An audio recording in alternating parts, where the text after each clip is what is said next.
James, welcome to the QTS experience. Hey Dave, great to be here. Thanks again for the opportunity to chat. So what's Gaelic sport and what was your connection to it? Yeah, well, our family, so the Brogans have a big history in Gaelic games, Gaelic sport, as we say, Dave. So Gaelic sport is it's probably the most popular sport in Ireland. Hmm. There's a number of different. The main thing to talk about is probably it's an amateur game, so no one gets paid. You play for where you're from. So in my experience, I played with my club, and then also got a chance to play with my county, which was Dublin. And my co-founder Bernard Brogan also got a chance to play there. And yeah, it is a uniquely community-driven sport, and it's been an incredible experience for me. Started playing when I was 5, and now 40 years old, still keen to get my kids involved now. I have a 5 and a 7 year old, and there's clubs all over the world. That's the other thing. While it's a uniquely Irish sport, to your point, the Irish are everywhere. And I guess there's clubs all across the US, all across the globe. So it's a great way for Irish people to connect locally with like-minded people, I suppose, and get a chance to it's a very important part of being from Ireland, I think, is Gaelic games and the importance of it from a cultural perspective as well. Yeah, culture is a huge deal, and we didn't set this up. Culture is a huge deal to me, to my organization. I can just imagine. So for sure, I have to learn more on my own. But as you grow up in that, back home in Ireland, you're trying to um, just saturate your children in it. What from that experience helps you with what you're doing now? We'll get into the specifics of what you're doing Yeah, now, but sure. how does that culture first find its way into what you're doing now?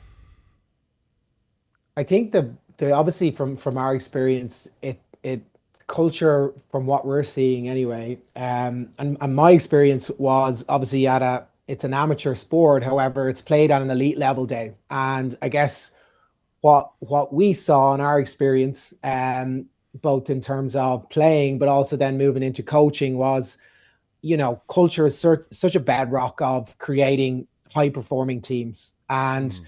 I was lucky enough to be part of a high performing team with the Dublin team, as Bernard was, and he went on to win the equivalent to 7 All Irelands, which maybe Oh, for wow. for maybe of a US centric audience, the equivalent to 7 Super Bowls. So an incredible achievement. And I think one of the unique pieces about that team was the importance they placed on culture. And I think just to kind of get into that, culture for us is about kind of how you show up every day. What are the Mm. behaviors like? What are the habits like? And what we figured out and kind of we brought into Pep Talk, and I'll talk a little bit about that philosophy today, Dave, was the idea of trying to measure as many things as possible, focusing on inputs rather than outputs, focusing on what's happening in the game. How do we try and create better measurements around, for example, rather than focusing on the score, let's focus on what contributes to that score. So in our example, we used to focus a lot on tackles. So how many tackles could we do in a game?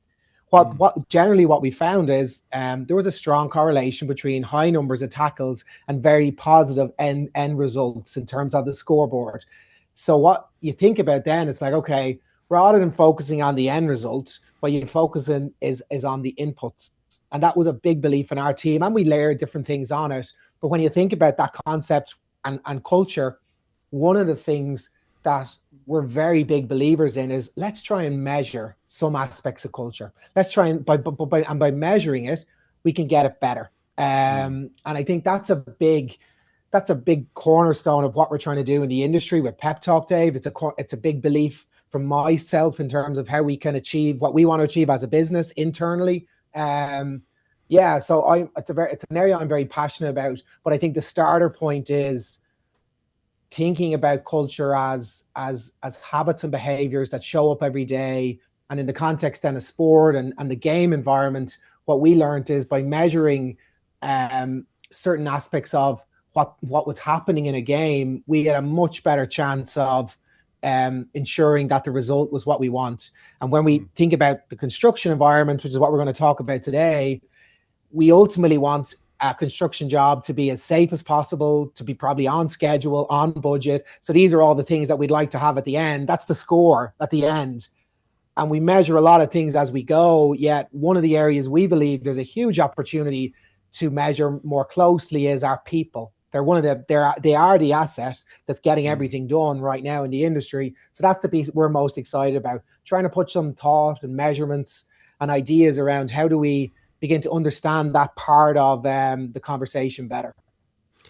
So if here at QTS, I'm an original employee from 20 something years ago, and our last new hire training group, which we roll in about every other month, was 160 something people from all over the world. And we do this, can you imagine, every other month? Like I don't know what we'll be at the end of the year, but it will probably be close to 3,000 people. For an organization like ours that has been static around 500 to 600 people for 12, 15 years, culture constantly comes up. The technology's changed, things change in sport, footwear changes, training changes. The result that you want to win, probably, every now and then the rules may adjust for safety, for entertainment, for these things for sure. But the core thing is there. But so many ideas come in. So if you were to explain what PepTalks is about for somebody they know how an electron works, they know how a molecule moves, they know how data, but they don't know, they've never been on a construction site, they've never been in a data center, or very limited access to it. How would you explain what you guys are for, without it being an infomercial, but this is the thing we saw, and this is what PepTalks is all about? Yeah, sure. And I think maybe to walk it back one step on the conversation on culture, Dave, the bit that I probably haven't mentioned, like a cornerstone of that idea of understanding our people and measuring different things is feedback. So if we come at it from that perspective, we as an organization believe that by understanding our people better, be they in a live environment, construction environment, and generating feedback from that cohort of people, that's what PepTalk is at its core. So we generate via a digital interface on construction sites and more recently in live operational environments as well. We generate feedback from the people that are in the field, be they in the construction environment or the live facility. And what that allows us to do is it begins to measure and look for trends. So one of the key areas that we look at is this concept of morale. So morale, what we see, Dave, is morale is a really great leading indicator. It's an indicator that allows us to understand, okay, instinctively, we all kind of feel, if morale is low, productivity is probably going to be low, engagement is going to be low. We're probably going to have some potential safety challenges as we go, all wrapped up in that. And yet morale is not something that the industry has ever thought to look at. Instinctively, we kind of feel it when we walk it, but we've never really put some measurement around that. And at its core, what PepTalk is trying to do is build intelligence and insights around this area so as that, in particular, leaders of these sites and organizations can make better decisions. And that's the reality of this, Dave. We can make better decisions for our people, for our business, the more we understand about our business. And in particular, as you say, in organizations that are growing exponentially, we've data center sites now with thousands of workers every day coming and going. The idea that we did at no point get any kind of real feedback from these sites just seems like such a missed opportunity. And what we see is the industry is very much, these are highly complex infrastructure jobs that are happening.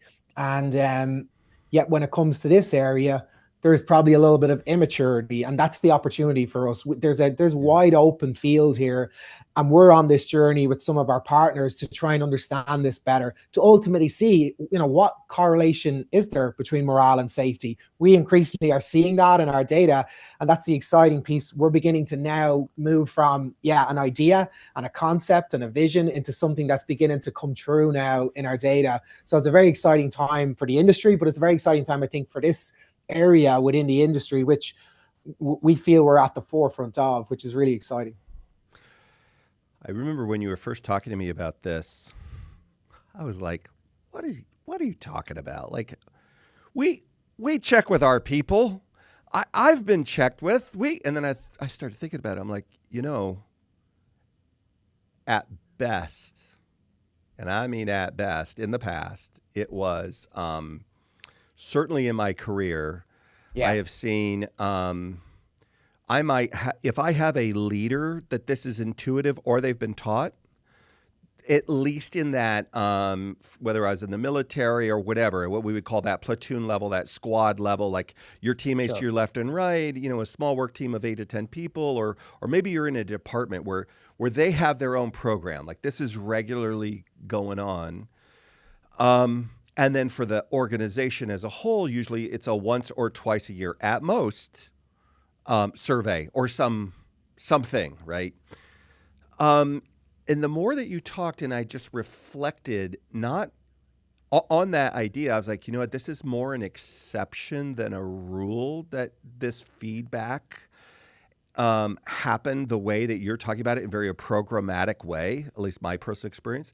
Yeah. And it got me wondering, why is this such a blind spot? Like if you were to ask us, just like you were your hypothesis statement, which is we all want safety. Of course, we all have these, whether they're trailing or leading indicators of what that looks like. We all want to score. We want to score. We want to prevent the other team from scoring. So we want to accomplish our mission. We want to prevent anybody from getting hurt. Yeah. And we want to win. Like that's the thing. So why not it'd be like if you're in the military, why not check ammo or make sure your socks are dry or whatever? Why do you think we have this blind spot?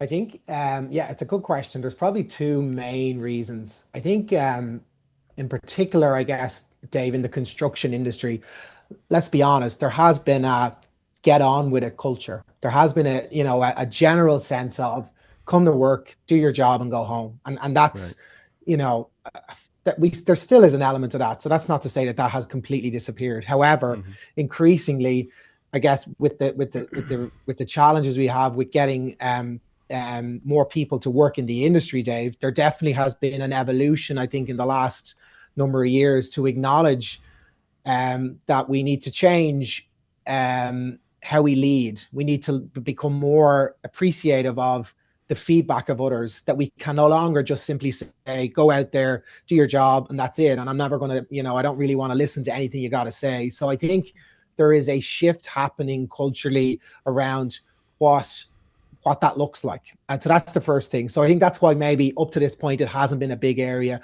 I also think the industry, um, there's a focus naturally on the physical outputs. Mm-hmm. So we see our buildings come to life each and every day. So it's an industry that focuses a lot on the tangible. And I think what we see here is this is slightly more intangible. We're now going to, ask some questions of our people. It's an area that, let's be honest, it's complex. People are complex, and while our jobs are also complex, there's a very tangible meter in terms of progress there. So I think what we see is those two factors have potentially led to this, yeah, blind spot emerging. And I'll be honest, when we sit down with our partners and we talk about this, the eureka moment only happens after they see the data, after they Mm-hmm. actually see, wow, it either reinforces something they maybe instinctively knew about their job, or it Mm-hmm. potentially is, I'd no idea that's what our people felt about a particular area. So I think the eureka moments are happening, and the industry is a very data cent. There's a lot of data floating around on these job sites. However, curating it, putting it in the right frame that a business leader, construction leader can understand and quickly make. And I think your point is so well made, Dave. The corporate survey has a role to play. And I'm not here to, but we try, when we enter a job site or a facility, we're very quick what we're not trying to do is a corporate survey, because traditionally when that occurs, it's maybe twice a year, and it goes back to HQ, and we noodle on it a little bit, and we try and figure out where to go. And these environments with which we're building our infrastructure, they're so dynamic. every Right. day there's something changing. So a corporate survey is just really not fit for purpose. So what our solution and idea was, let's make something more dynamic. Let's make something where when we give some feedback and we see a trend, let's quickly make some amendments to that particular area. And that's where feedback and the industry works on this concept of you said we did. You said something and we did something with it. So that doesn't happen in a corporate survey. You say Yeah. something and maybe at some point on the journey you hear a little bit more about it. So When you're having this conversation with people and you talk about the aha moment, yeah. what gap is it? Is it safety numbers are affected in a positive way or a negative way? Is it budgets? Is it timeline, projected timeline? Like, when implemented, this idea we're going to get to in more detail, but right now, as you're laying it out to get their interest to go to the next thing, and I recognize it's probably a variety of audiences because they're Yeah, measured sure. differently. Some are measured by everybody, of course, I'll just say it, are measured by safety, but also budget or accomplish in a certain amount of time or rework or whatever. So where's the gap that not doing this well usually shows up that captures people's imagination? Yeah, I mean it's a good question, and you're right, Dave. I suppose we're generating insights that are broadly around three areas. So safety is a big focus, definitely. Outside of that, we look at engagement on the job site. So, they're questions that are very much around like, what is your experience in terms of the facilities on the job? How do we improve certain aspects of that environment? And lastly, operational improvement. So quality, etc. So yeah, broadly speaking, we're very broad in terms of those areas that we can ask and understand our people better, Dave. But what we see certainly right now, when we look at incidents on job sites and we look at the morale during those incidents, what we're beginning to see is a very strong correlation between periods of low morale and periods of high incidents. So when you think about that, you're now beginning to think, right, rather than spending a lot of time focusing on the incident, let's maybe focus on why morale is low and why is it low for a period of time. To your point about trends, morale will be low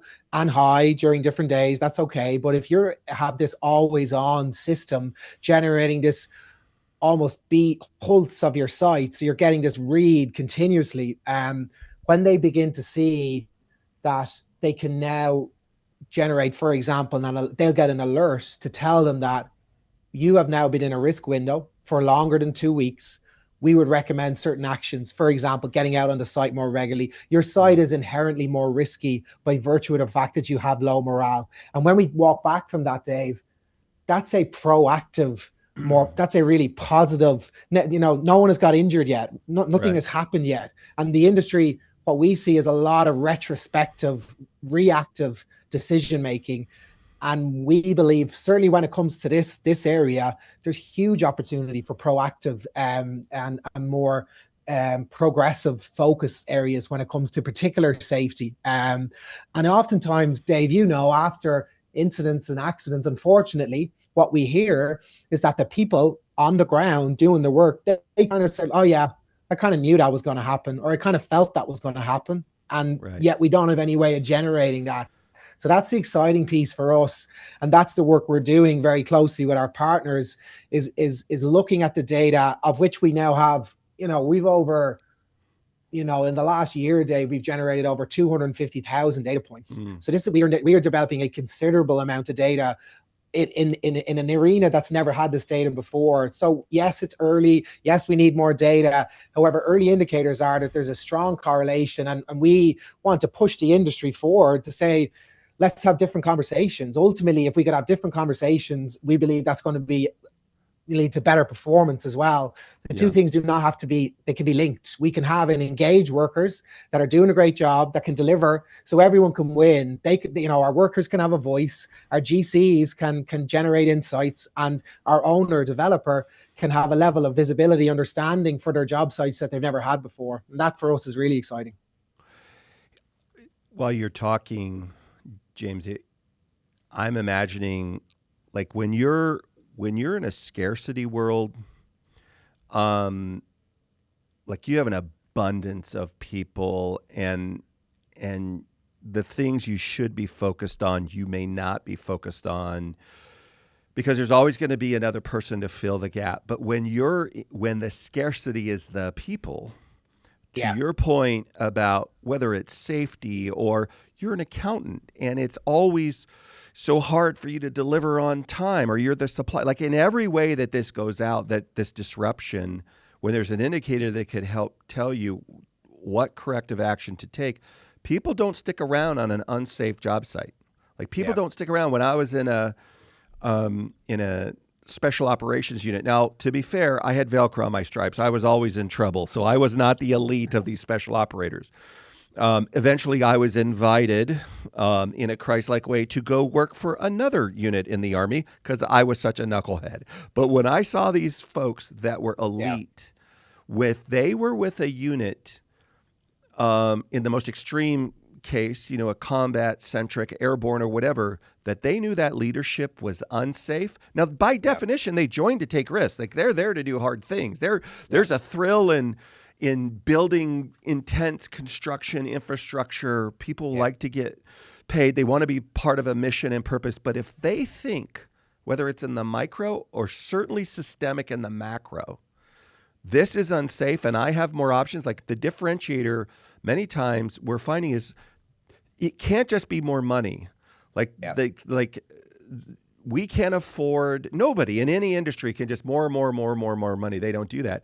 But if they think to be in this boxing ring is going to be ridiculously unsafe because my trainer cheats and doesn't do things right, or they don't follow the right safety training protocols or whatever, it's not worth any money to get my brains beat out or to play a Gaelic sport if the team isn't honorable and the community doesn't have integrity and take care of the pitch correctly and do these things.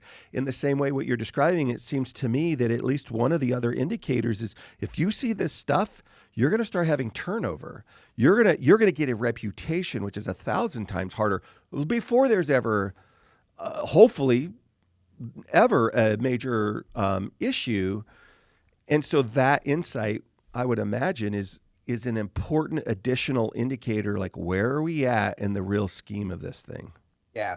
And the expectation then, I think, Dave, will be for that cohort of people on our teams, why aren't I being asked my opinion on these areas? Right. Where is my opportunity to give some feedback? Because I've just been on a job site where that was a core part of how we built the type of high performing environment that we all wanted to work in. Ultimately, yeah. So I think what the expectation and our vision here is that this will just become part and parcel of how high performing teams operate. And again, bringing it back to our initial conversation on sport, like high performing sport now gets so much data and feedback from their players in terms of how they can improve performance. The idea that a coach wouldn't go into his team and ask for feedback as to how we could do certain things better. When I talk in the digital infrastructure world, they instinctively get that. A construction leader, a safety leader, they get that. And yet, to your point, maybe it just we haven't quite closed that blind spot yet. And I think that's what we're doing though, because once it does make sense, I think even at a very basic level, and what we're doing is literally providing an opportunity to make that easy, scalable, and then generating actionable insight. So I think, yeah, I mean, we believe that that's the future of this industry will be to try and get as many people to come and work in the environment, but we got to try and generate feedback to ultimately improve that experience day to day, week to week, month to month. So walk us through, for those of us that have no experience with this. I've been in the data center business for a long time, and I've spent almost no time on a construction site I'm in the operate and maintain phase most of the time, not in the design build phase. So what does a daily check-in look like traditionally now?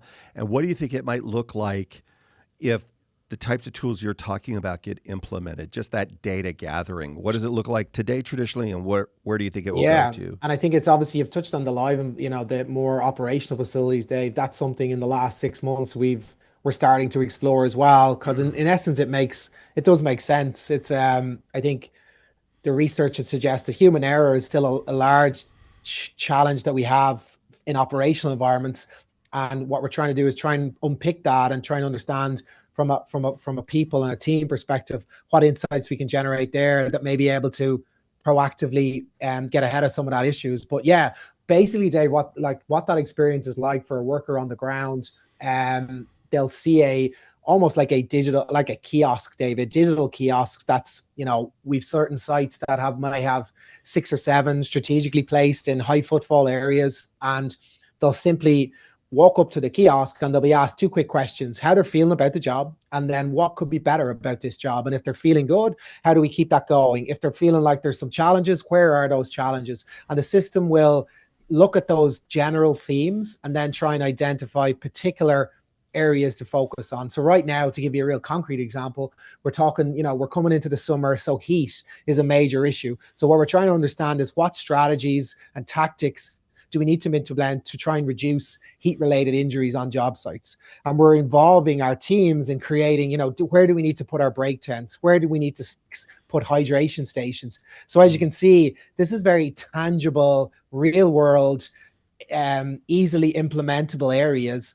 And that's what it looks like. So from that general feedback, how we feel about, in exactly this around the heat area, the suggestion coming back up might be for more hydration stations on the job site.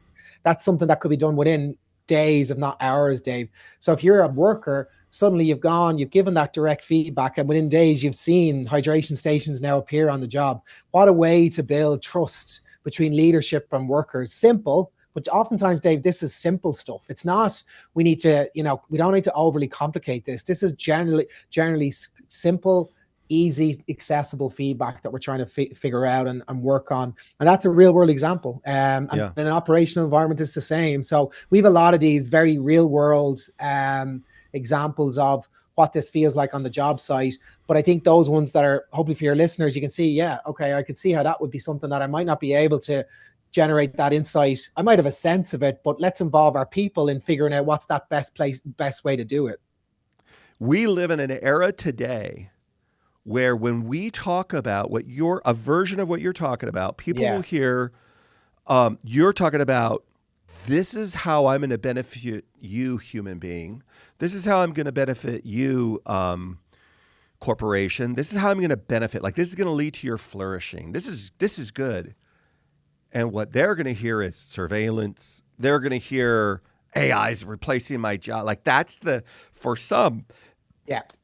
Because this is the messaging that comes around us all the time. So, not in marketing language. If you're talking to a person, not the folks who are trying to react to that, but the day-to-day people that are doing the daily check-ins, that whatever. What's that conversation look like, and how do you present the idea in a way that they can receive it and embrace it? Yeah, it's a good question. I mean, the program right now, it's completely voluntary. So everyone who's coming and giving us their data and checking in, it's anonymous. So that's really important, Dave, just to touch on. There's always that little bit of, skepticism and, well, why are they doing this? So the pitch for me, if I was sitting down with you and your voice matters. It is as simple as that their voice matters, and the commitment from leadership is that we're going to listen to you and we're going to do something about it. So yeah, the program is voluntary. We don't there's no necessarily mandatory element of what we're trying to do. And I think what we've seen on the ground is across the US, and we do see, slightly more in Europe, because we're working across Europe and the US, the slight nuances to that between the regions. But generally speaking, there's no job site where we haven't had a considerable amount of data from people that are just keen to give feedback, make it accessible, make it quick, and make it easy, and do something with the data. Yeah. So I think to summarize it, Dave, in non-marketing sense, that, your opinion does matter, and we're gonna listen to that, and we're gonna do something about it. It is as simple as that, to be honest. Earlier I love that answer. Earlier we had talked, and you were telling me, not today, but in our discussion about coming on here, about the hand safety story and how data played a role in that. Can you tell us more of that story? Yeah, we loads of it. Yeah, I mean, we obviously we're going in and we're looking at different aspects of safety on job sites. There was a Mm-hmm. particular site where we had some issues around hand safety, and it was becoming a trend. So it wasn't just an isolated incident. Again, to our point about looking for trends over longer periods. So over a period of time, this particular issue was raising its head again and again, and we were seeing the data. So what we went to, we went and really zoned in on that area very specifically and asked some questions around, how can we improve hand safety on this job site? And it Mm-hmm. came back very interesting around certain aspects of the tooling that was being used, of the protective gear that was being used, that wasn't either easily available or accessible to those people. And again, what we're available in different languages as well, Dave. So that's important. So sometimes we can get a bit of a disconnect there on the ground. So being able to go out to that team, get some feedback. They'd be very aware that hand safety, because they'll have seen it, there's been issues. We've gone out and we've identified the issue. We've presented them with an opportunity to give some feedback as to how to improve it, and then ultimately we as a leadership team have gone and provided improved cut and resistant sleeves to all those teams. We've ran some additional training courses around hand safety for that particular cohort. So again, it's a very insight and action, very simple, and yet that's in some ways the simplicity of it, Dave, is the beauty of it, because Mm-hmm. I think technology technology is hard in construction. It isn't. I mean, you could come up with great ideas probably for how we can improve, but the rubber hits the road when it's like in the field in particular. Is it going to land? Is anyone going to use it? Do they Right. care ultimately?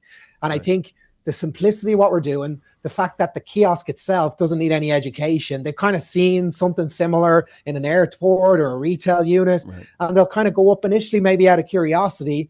They'll do it once, they'll do it twice. And then when they start seeing some of what they've given feedback on sort of appear on the job, then it's like, oh, wow, okay, I might start coming back to this because it actually is improving how I feel about coming to work. And Mm-hmm. ultimately, I think I'd much rather feel a little more positive about coming to work than not. We all got to work. So if Right. I can come and feel like I'm listened to and I'm feeling a little more positive than not, that's a good thing. That's going to hopefully get me a bit more engaged. So yeah, we're very proud of some of those examples of that. And interestingly, the last piece of that is like there was no hand safety incidents for the next 6 months. So that was a really, in terms of, right, well, does it actually work? Okay, Yeah. that was a really nice story, James, but does it actually improve it? It did. And that's kind of, I think, the exciting piece for us when we can work long enough with a customer that we can start seeing the fruits of the labor, the fruits of the insights, and thankfully, that's what we're continuing to see, and hopefully in the operational environment as well, Dave, we're going to continue to see that. We're a little bit earlier to it, but we would expect to see, similar opportunities there for improvements in that space. If a if and correct me if I'm wrong, but as you're describing this, it seems to me that reporting on safety numbers is a trailing indicator. Measuring morale is a leading indicator.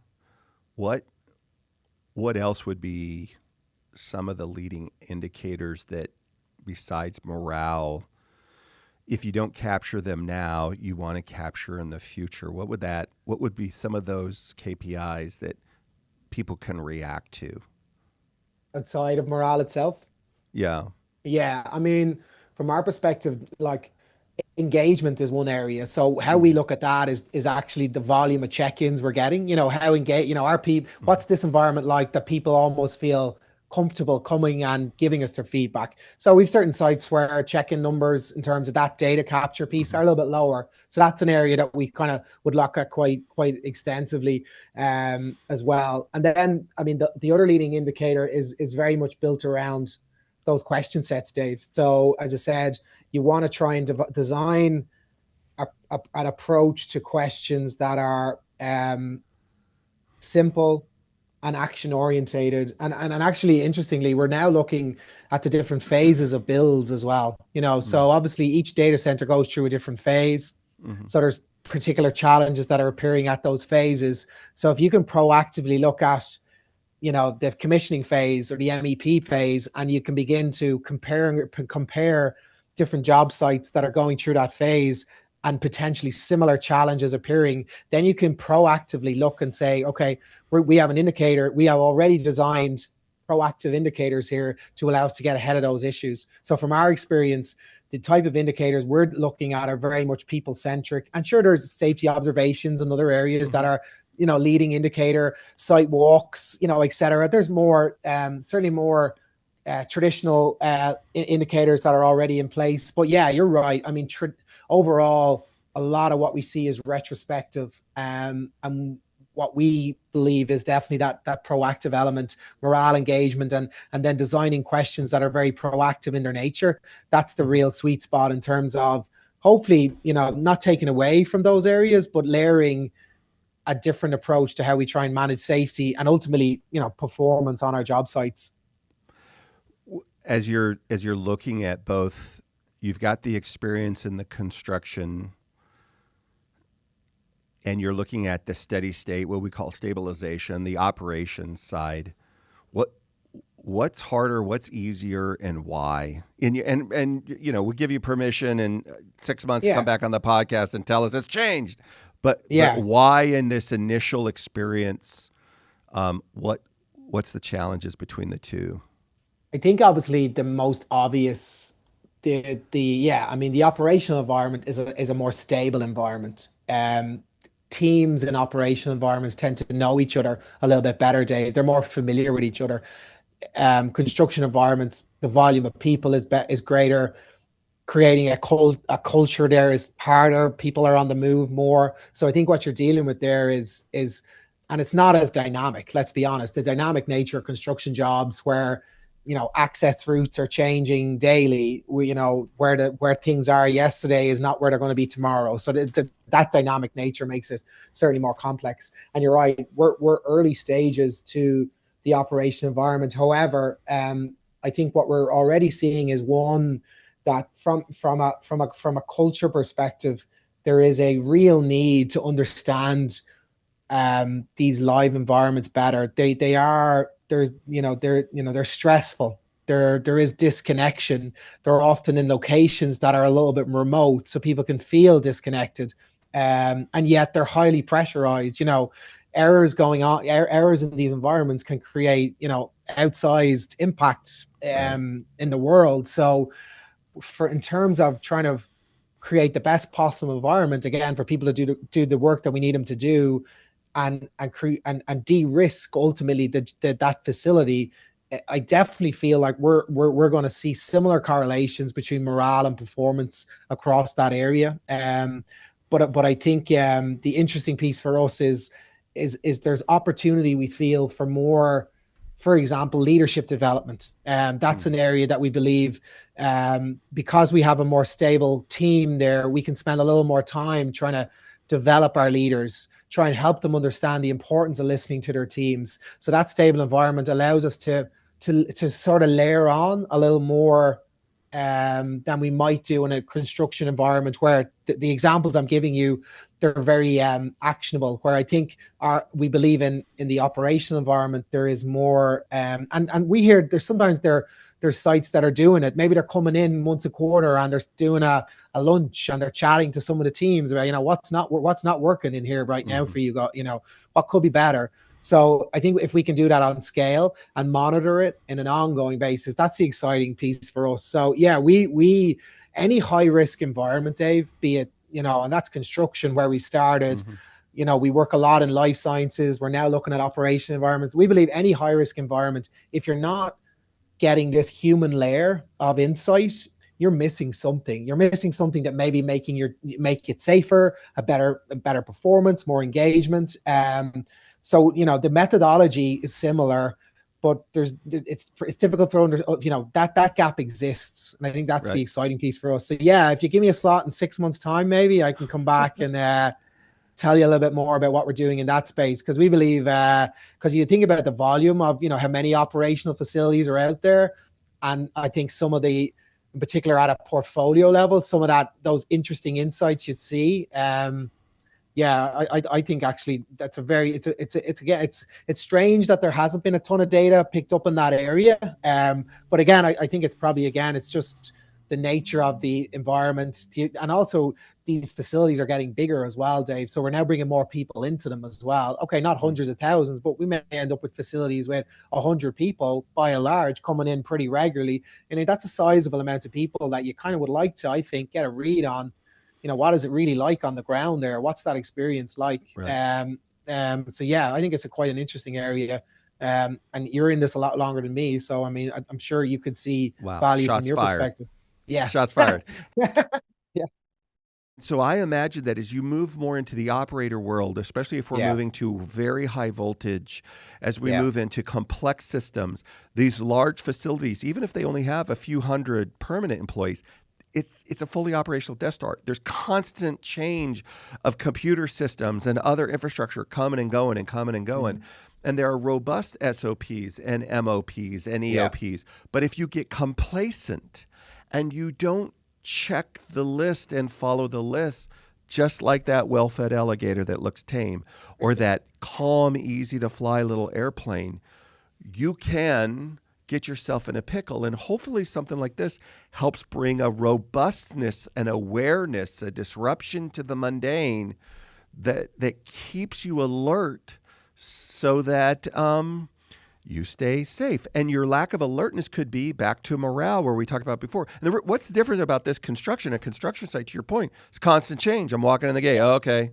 Yeah. Machinery's moving. My head's got to be on a swivel. The pallet that was there is not there. Wait a minute. The mechanical guys are here. They showed up in front of the electrical folks. Like there is a aspect of anxiety. Way more people get hurt in training in elite military units, believe it or not, than when they go out on a mission, when they leave that fort, because they're on high alert. Somebody was going to try to hurt me. Something could go sideways. Whereas when you're in training, that's where you can get lackadaisical. Yeah, and I think we see, and that you're right. That's a really well made point, Dave. We see it obviously even in the construction environment. A lot of the issues that are emerging, I mean, these are very mature partners that we're working with that have very robust safety programs. So that isn't, it's not for the want of a safety program that we're having a lot of potential challenges with safety. It's either something around how people are feeling about the job. It's maybe that they're not understanding what they were due to do. Training hasn't been good. So in an operation environment, similarly, what we're seeing, albeit early stages, but in the job sites, we're on 7 or 8 facilities operationally right now. And I think sometimes it's about reinforcement, to your point, about something that we already have trained, and maybe they're just been due to complacency. We've just disconnected from that or disengaged from that. So often been able to continuously keep a feedback loop and a rhythm going between the teams on the floor and leadership. That's a really healthy thing. In particular, I just say in that environment where it's not as dynamic and people can just switch off, being honest, and disconnect from what they're trying to do. And I think what we're seeing in terms of the usage of the system, there's also, not only is there a proactive element, but there's that reinforcement element. And I think increasingly that will be used in that environment to reinforce, to your point, what are already very robust procedures. But we're still seeing human error being a big cause of when things go wrong. It tends to be in that area. So why is that happening, and what's the disconnect there? And wouldn't it be great to have some data to help us understand that a little bit better? So I think that reinforcement piece is increasingly a big opportunity to try and kind of not only get people's feedback, but let them shape some of the training and the education that we're trying to do. And then if we're trying to get new people to work in these facilities, let's give them an opportunity, because they're probably going to ask. We see that with that new generation, Dave, coming in. They want to have an opinion, and they want to be listened to. So if we want to kind of get people to join, and I've listened to all your podcasts and that focus on trying to encourage more people to join this industry, which is an incredibly exciting and fast moving industry, this has got to be part of it. How much we value the kind of experience that people are having in our facilities, and what opportunities there are to improve that. And where that needs to start is, how about we ask people that are currently in them what it's like on the ground each day, every day?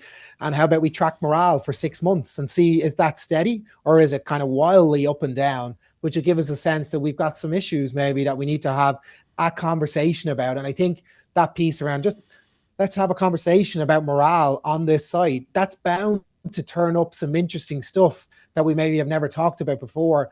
And for leaders, it's almost giving them, I think some of the challenges, Dave, here is like, it's not easy for a leader to come and sometimes have a conversation around the people. You know, it's like, it's easy to talk about the more technical aspects, but you want to have a conversation around people. I think what PepTalk allows them to do, it's almost like a bit of a crutch, you know, it's a crutch. It's almost like, well, we've got all this data. Let's just talk about the data. And the beauty of this is now data that's about people. And I think it gives them a little more confidence, being honest, to be able to have those conversations. Because if I say to you, go in and talk to your team about morale, you'd be like, well, you know, what part? And, you know, I think it's allowing us to walk into this area with a little more confidence. I also think that it's like, it'd be really interesting. Look, there's so many components. We say the data center, kind of like saying the body. There's organs, there's blood vessels, there's so many systems within it. And some things can be functioning optimally and others not. And so if you've got data for leaders to look at, even that mid-tier leader, like why is the construction group got such a positive, you'd think they're in the sun, they're in the weather, they're whatever, but this group over here in the back office maybe doesn't. Are they, like, what's that investigation look like? Is it tied to the person they work for? Is it the facility? Is it traffic? Is it, I'm not tied to the mission. I can't, like I sit here in a windowless space. Like, what are the things? First, I want to know. Two, I want to know the why.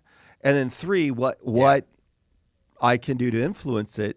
So I could see great value there. I wonder if this, and I'm presuming, so correct my presumption, if you're able to implement in a big way, bigger than you guys are now, throughout not just this industry, but let's just say industry, any industry or any workplace environment that could benefit from a technology like this, does that become a like a what am I trying to say? Like an attraction? You know, early days of New York, where you're at, they used to only build buildings that were 2 or 3 stories tall because there were no elevators. Yeah. When they first got as fearful as people were to be early adopters of an elevator, and a few of them fell down the building pretty quickly. That was a key selling point of like, look, not just to the real estate agent. You can go up 7 or 10 or now gazillion stories, but you can go up higher. You can get more value. You can get more tenants in there. If I'm a tenant in there, I can ride this thing up, like hear these things. And it became like nobody would go work in a 10-story building in New York that doesn't have both steps and the infrastructure, not just because of regulation, but because of that. So do you see this, if it's adopted in the way that you imagine and it brings the effect you imagine, that this might be not just a key differentiator between organizations, but a must-have? Perfect place for me to ask is clear your throat. The deskless environment is very underserved, Dave. I think what we've seen, the people that sit at a desk all day, they're asked lots of questions a lot of the time and have been for many years. And that's kind of where the corporate survey was kind of built out of, that it evolved from that. But the frontline deskless environment that are, you know, working in facilities where it's not as linear as that. Yes, 100%. That is the next frontier. There's no doubt in my mind that over the next 3 to 5 years, that every construction facility, in essence, as I touched on, every facility where we have the profile is risky, that there is potential for safety issues, engagement issues, etc. Measuring the human layer of that, understanding the people, understanding how we improve that will become a mandatory. Right now, it's a competitive advantage a little bit. I feel like those early adopters, those pioneering companies, they're getting ahead, but there is no doubt that this will become part of how we ensure that our facilities stay safe, that we can attract people to work in them, and that ultimately we can kind of create something that they're more productive, they're more attractive, and they're measurably safer than they've ever been before. And we're proof of the fact that 5 years ago, I don't know if a company like us could have existed, if I'm honest. And yet here we are with like thousands of data points and hundreds of customers that are all now willing to go on this journey. So I've no doubt that there'll be other companies and partners looking to continue to push the envelope in this area, because the return is there, because they've never done it before. I'd rarely sit down and say, oh, we've done loads of this and it just didn't work. It's more like, oh, okay, to your point, I kind of get it. I've just never thought of it that way before. And that's a great place to start. If they've never thought about it before, then it's like, okay, well, what might this look like? And that's the exciting piece for us. It's innovation is the bit that I'm most excited about. The innovative data. I've never seen this data. Where do we go with it? It's not perfect. There'll be challenges, but if you go on that journey, ultimately, Dave, just let's start trying to measure an area we've never measured before. I don't know exactly what it's going to turn up, but are we not better measuring it? Because if we don't measure it, how are we going to improve it? How are we going to do anything? And the industry measures a lot of stuff. In infrastructure, it's highly, everything is measured, very closely, except this. So, I think the opportunities are very exciting. Well, it's impossible to navigate consistently without accurate and actionable fixed point of references, right? No sailor would sail away from the shore without having either something they could see or later across the ocean to be able to navigate by the star or whatever, because it could be disorienting. The weather can be like, the environment can be disorienting. You need fixed points of reference to react to, and then the ability to measure. They have to be accurate. So it can't just be your truth. It has to be the truth. What is the truth? Yeah.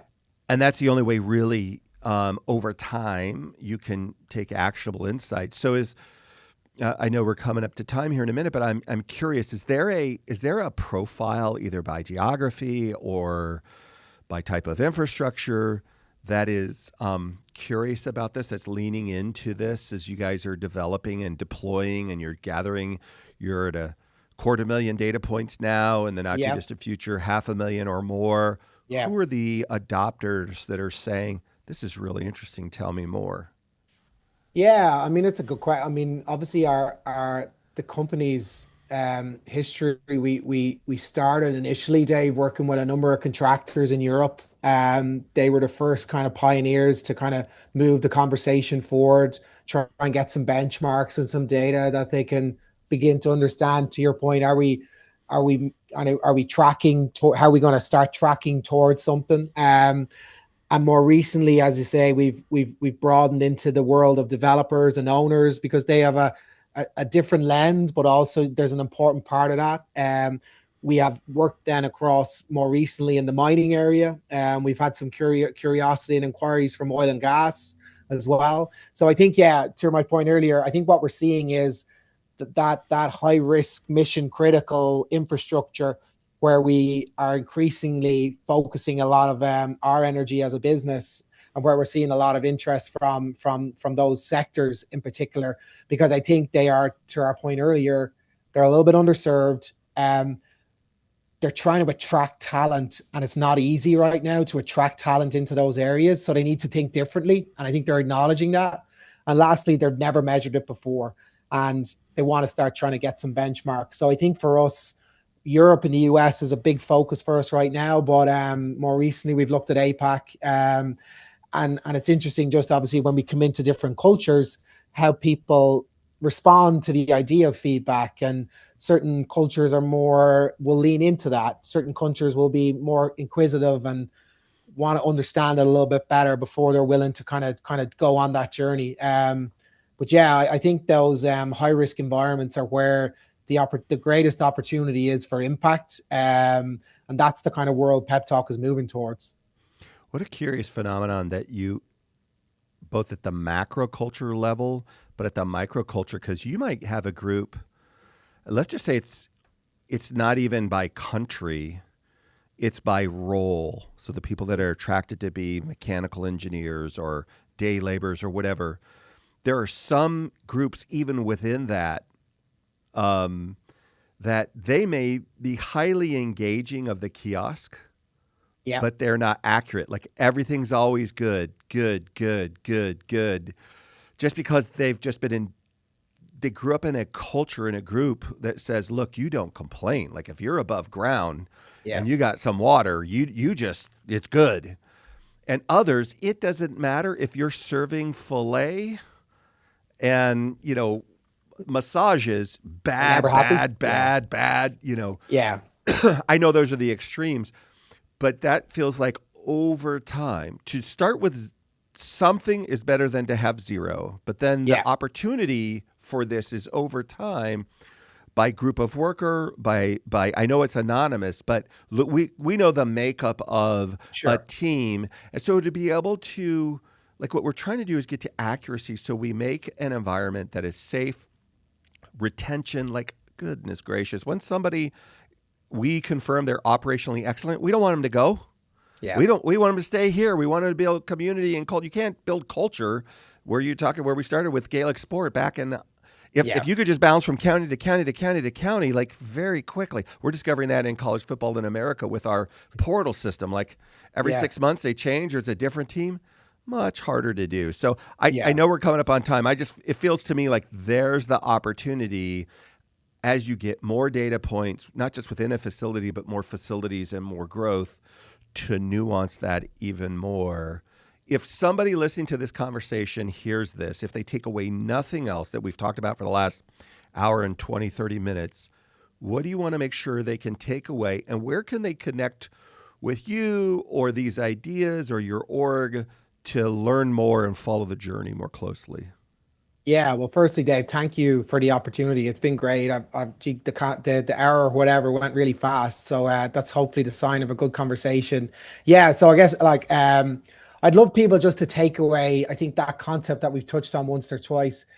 If we're not measuring it, how are we ever going to improve it? And we we talk a lot about people in the industry, in this industry, and in other industry, and their importance to us, and yet, well, let's start investing in solutions, not even our solution, but let's start investing in solutions that can help measure and try and understand our people better. So yeah, James Brogan, I'm the CEO, co-founder. You can find me on LinkedIn. www.peptalk.com is our website, of which there's loads of details on what we do, some nice case studies there, et cetera, Dave, in terms of some real world examples. So yeah, and I'm obviously on the circuit a little bit like yourself. We bump into a lot of each other. So I'm sure I'm going to catch some people over the next little while at that as well. So yeah, thank you again for your time. My great pleasure, James. Thanks for showing up today and sharing the conversation and the perspective. And for those of you who like the show, click the like button. If you loved it, hit the subscribe button. We'll see you next time, everybody. Have a good one.